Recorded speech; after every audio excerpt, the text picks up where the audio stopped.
नमस्कार, स्वागत है आपका और मैं हूं आपके साथ लता। बड़ी खबर आपको बता रहे हैं, जहां बीजेपी नेता और अभिनेता मिथुन चक्रवर्ती से घबराई ममता बनर्जी। मिथुन चक्रवर्ती से की जा रही है पूछताछ। जहां चुनावी प्रचार के दौरान मामूली बयान को लेकर टीएमसी ने दर्ज कराई थी शिकायत, तो वहीं दूसरी ओर राज्यपाल के दिल्ली दौरे से लगातार बौखलाहट में दिखाई पड़ रहे मंत्री फरहाद हाकिम, क्योंकि उन्होंने राज्यपाल के दौरे को लेकर शर्मनाक बयान देते हुए कहा है कि राज्यपाल को गरिमा में रहकर करना चाहिए काम, और राज्यपाल की ओर से लगाए गए आरोप झूठे और गलत हैं। आपको बताते चले कि नारदा केस घोटाले के आरोपी हैं मंत्री फरहाद हाकिम। जी हां, तो एक बार फिर से बंगाल में लगातार एक के बाद एक नया घटनाक्रम सामने आ रहा है, जिसमें साफ तौर पर ममता बनर्जी की बौखलाहट और घबराहट सामने आती हुई दिखाई पड़ रही है। जी हां, और ऐसा हम इसीलिए कह रहे हैं क्योंकि जिस तरीके से एक मामूली सी बयान को लेकर मिथुन चक्रवर्ती से लगातार लंबी पूछताछ की जा रही है,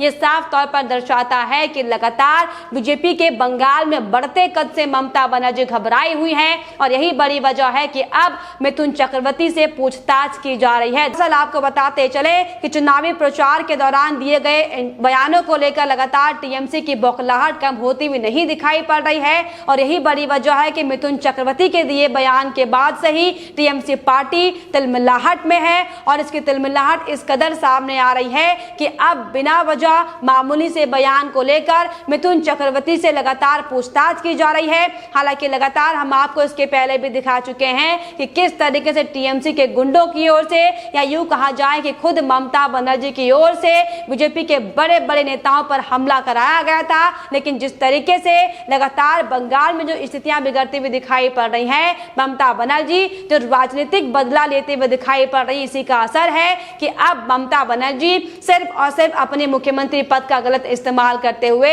लगातार बीजेपी के नेताओं पर तमाम तरह की यातनाएं कर रही हैं, और यही बड़ी वजह है कि मिथुन चक्रवर्ती से लगातार पूछताछ की जा रही है। हालांकि आपको बताते चले कि मामूली से बयानों को लेकर मिथुन चक्रवर्ती ने हाईकोर्ट में एक अपनी याचिका भी दाखिल की थी, जिसमें उन्होंने साफ तौर पर यह बताया था कि उनके फिल्म के डायलॉग का उन्होंने बयानों में इस्तेमाल किया था। लेकिन कोर्ट ने भी देखिए किस तरीके से ममता बनर्जी के इशारों पर काम करते हुए मिथुन चक्रवर्ती की याचिका को खारिज कर दिया था, और पुलिस की पूछताछ में सहयोग करने का आदेश दिया था, जिसके बाद से ही लगातार मिथुन चक्रवर्ती से पूछताछ जारी है। और आज इसी कड़ी में मिथुन चक्रवर्ती से पूछताछ की गई है, जो कि साफ तौर पर दर्शाता है कि ममता बनर्जी लगातार बौखलाहट में है, वो अपनी हार को नहीं पचा पा रहे। यही बड़ी वजह है कि कभी केंद्रीय नेताओं पर हमले किए जा रहे हैं, तो कभी लगातार पश्चिम बंगाल में बीजेपी के बड़े नेताओं पर तमाम तरह की झूठी कार्रवाई के तहत इस तरह से कार्रवाई की जा रही है। लेकिन आपको बताते चले कि बंगाल में लगातार जो ममता का आतंक पिछले कई महीनों से मचा हुआ है, ये अब बहुत जल्द खत्म होने वाला है, क्योंकि साफ तौर पर हमने आपको रिपोर्ट दिखाई थी कि बंगाल के राज्यपाल जगदीप धनखड़ दिल्ली दौरे पर हैं, जहां पर वो प्रधानमंत्री से लेकर राष्ट्रपति से मुलाकात करेंगे और बंगाल हिंसा को लेकर अपनी रिपोर्ट राष्ट्रपति को सौंपेंगे। हालांकि आपको बता दें कि लगातार जब से राज्यपाल ने दिल्ली जाने की बातें कही थी, तभी से टीएमसी में खलबली मची हुई थी, और जिस तरीके से आपको बताते चले कि दिल्ली दौरे को लेकर टीएमसी की बौखलाहट जो लगातार सामने आ रही है, और इसी कड़ी में जिस तरीके से टीएमसी के मंत्री फरहाद हाकिम का शर्मनाक बयान सामने आया, जो कि साफ तौर पर इस तरीके से बयान देते हुए दिखाई पड़ रहे हैं कि राज्यपाल का दिल्ली जाना महज एक नाटक है, और सिर्फ झूठी रिपोर्ट बंगाल को लेकर राज्यपाल बनाकर यहां से गए हैं, जिन्हें राष्ट्रपति को सौंपी जाएगी। जी हां, आपको बताते चले कि राज्यपाल के दिल्ली दौरे के बाद जब मंत्री फरहाद हाकिम से इस दौरे को लेकर उनकी प्रतिक्रिया जानने की कोशिश की गई, तो साफ तौर पर मंत्री हाकिम किस तरीके से अपने सरकार के बचाव में सफाई पेश करते हुए दिखाई दिए, इसकी बानगी दरअसल हम आपको दिखाने जा रहे हैं। दरअसल आपको बताते चले कि राज्यपाल जिस तरीके से लगातार ममता बनर्जी से बंगाल में लगातार हो रही हिंसा पर कार्रवाई करने की अपील कर चुके हैं, और इसी कड़ी में दिल्ली निकलने से पहले भी आपको बता दें कि राज्यपाल ने ममता बनर्जी को खत लिखा था और बंगाल हिंसा में कार्रवाई करने की मांग की थी, लेकिन लगातार किस तरीके से ममता बनर्जी से लेकर ममता के मंत्री इस बंगाल हिंसा को झूठ का नाम देते हुए दिखाई पड़ रहे, वाकई बेहद ज्यादा शर्मनाक है। और इसी कड़ी में अब जो फरहाद हाकिम का साफ तौर पर बयान सामने आया है, यह साफ तौर पर दर्शाता है कि बंगाल में इस कदर लूट और हत्याएं हो रही हैं, इस कदर हिंसा का तांडव मचाया जा रहा है कि लगातार मुख्यमंत्री से लेकर उनके मंत्री तक इसे छुपाने की कोशिश में जुटे हुए हैं और लगातार तमाम तरह की बयानबाजी की जा रही है। जी हां, आपको बताते चले कि फरहाद हाकिम का हाल ही में यह बयान सामने आया है कि बंगाल में लॉ एंड ऑर्डर बिल्कुल भी खराब नहीं है, जिसको लेकर चिट्ठी लिखनी पड़े, लेकिन राज्यपाल जिस तरीके से सिर्फ और सिर्फ झूठ फैलाने का काम कर रहे हैं, उन्हें सपने में भी आगजनी और हिंसा दिखती है, जबकि बंगाल में कहीं हिंसा का माहौल नहीं है, ये कहते हुए दिखाई पड़े फरहाद हाकिम। और इसके अलावा फरहाद हाकिम ने अपनी सरकार के बचाव में उतरकर साफ तौर पर यह भी शर्मनाक बयान देते हुए कहा कि जब से मुख्यमंत्री ममता बनर्जी ने तीसरी बार बंगाल को संभाला है, तब से कोई हिंसा बंगाल में नहीं हुई है, कोई भी पॉलिटिकल हिंसा बंगाल में नहीं की गई है। इसके अलावा ये भी झूठे आरोप बीजेपी पर लगाते हुए मंत्री फरहाद हाकिम ने साफ तौर पर कहा कि शीतलकुची में सिर्फ और सिर्फ हिंसा भड़काने के लिए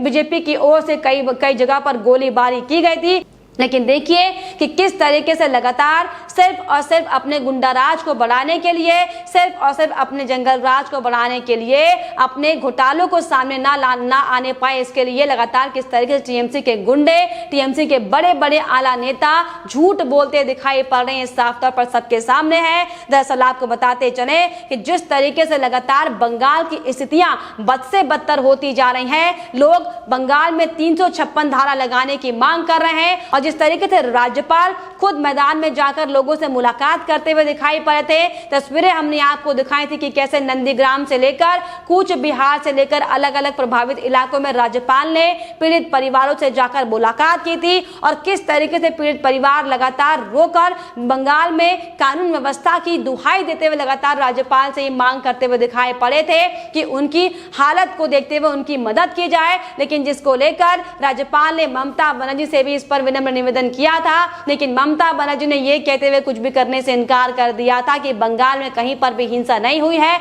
जबकि तस्वीरें किस तरीके से बंगाल में भयानक स्थिति सामने आ रही है हम सबने आपको दिखाई थी। लेकिन आपको बताते चले कि सिर्फ और सिर्फ ममता राज, तानाशाह का राज फैलाने के लिए लगातार बंगाल में तमाम तरह की स्थितियां पैदा की जा रही हैं और कैसे लोगों को डराकर, लोगों को धमकाकर बंगाल में रहने के लिए मजबूर किया जा रहा है। जी हाँ, लेकिन जब मंत्री फरहाद हाकिम से बंगाल में लगातार बिगड़ती व्यवस्था को लेकर बात की गई तो मंत्री हाकिम ये कहते हुए दिखाई पड़े हैं कि लगातार बंगाल में हिंसा नहीं हुई है और तब आखिर राज्यपाल कहां थे जब गुजरात और मुजफ्फरनगर में लोगों को मारा गया था, आखिर तब क्यों नहीं राज्यपाल रिपोर्ट लेकर राष्ट्रपति के पास पहुंचे थे। लेकिन जब बंगाल में मामूली छुटपुट घटनाएं सामने आ रही हैं तो क्यों राज्यपाल सिर्फ और सिर्फ झूठ फैलाने के लिए राष्ट्रपति के पास जाते हुए दिखाई पड़ रहे हैं। देखिए किस तरीके से लगातार टीएमसी के गुंडे इन्हें मामूली सी लोकल घटनाएं बता रहे हैं, जबकि किस तरीके से महिलाओं के साथ नरसंहार बंगाल में हुआ हम सबने देखा था।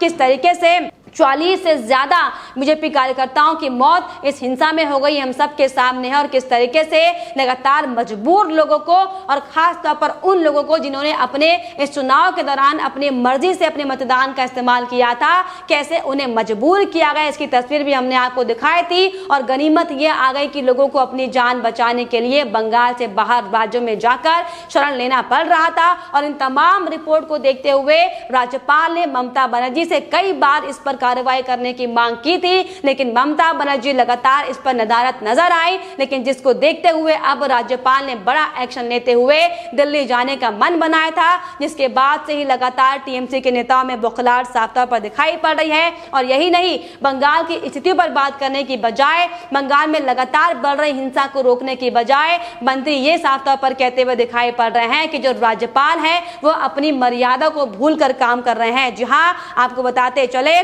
कि मुख्यमंत्री फरहाद हाकिम ने ये तक अपने बयान में साफ तौर पर कह दिया कि राज्यपाल को अपनी गरिमा संभालनी चाहिए और गरिमा में रहकर ही काम करने चाहिए, क्योंकि बंगाल में शांत वातावरण बना हुआ है, लेकिन शांत वातावरण को भड़काने की कोशिश लगातार की जा रही, जो कि राज्यपाल को शोभा नहीं देती। तो साफ तौर पर किस तरीके से शर्मनाक बयान खुद मुख्यमंत्री से लेकर उनके अपने टीएमसी के नेता देते हुए दिखाई पड़ रहे हैं, वाकई बेशर्मनाक है। लेकिन आपको बताते चले कि जिस तरीके से लगातार बंगाल में पिछले कई महीनों से जो माहौल बना हुआ, या फिर यूं कहा जाए कि चुनाव के पहले से ही जिस तरीके से ममता बनर्जी ये धमकी देते हुए दिखाई पड़ रहे थे कि चुनाव हो जाने के बाद, परिणाम आ जाने के बाद हम देख लेंगे, लेकिन क्यों लगातार इस देख लेने की धमकियों को आम आदमी को भुगतना पड़ रहा है? क्यों लगातार ममता बनर्जी अपनी राजनीतिक खींच मासूमों की जान लेकर निकालती हुई दिखाई पड़ रही है? वाकई बड़ा सवाल है। लेकिन आपको बताते चले कि एक के बाद एक जो टीएमसी की बौखलाहट सामने आ रही है,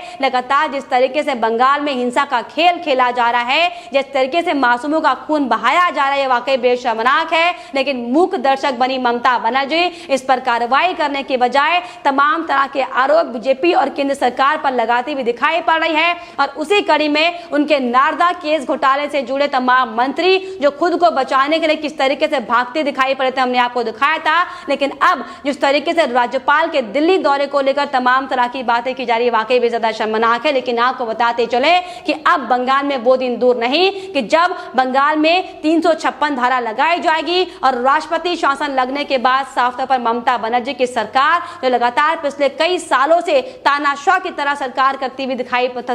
पर राज करते हुए दिखाई पड़ी, ममता बनर्जी को बड़ा झटका लगेगा, जिसको लेकर साफ तौर पर कयास लगाए जा रहे हैं कि राज्यपाल जो दिल्ली पहुंचे हैं अपनी रिपोर्ट राष्ट्रपति को सौंपेंगे, जिसके बाद बंगाल में जल्द ही राष्ट्रपति शासन लगाया जाएगा। और जिसके बाद से ही लगातार जो फरहाद हाकिम जैसे तमाम टीएमसी के मंत्री सिर्फ और सिर्फ सांप्रदायिक माहौल को पैदा करने के लिए तमाम तरह के जो बयानबाजी देते हुए दिखाई पड़े, इनको बड़ा झटका लगेगा। लेकिन फिलहाल देखने वाली बात होगी कि अब किस तरीके से गृह मंत्रालय की ओर से और राष्ट्रपति की ओर से इस पर कार्रवाई की जाती है, जिसको लेकर अब लगातार सभी की निगाहें बंगाल पर होने वाले बड़े एक्शन पर टिकी हुई है। लेकिन फिलहाल इस पर आपकी क्या राय है, हमें कमेंट बॉक्स में जरूर लिखिएगा। साथ ही साथ हमारे चैनल को सब्सक्राइब करना भी ना भूलें।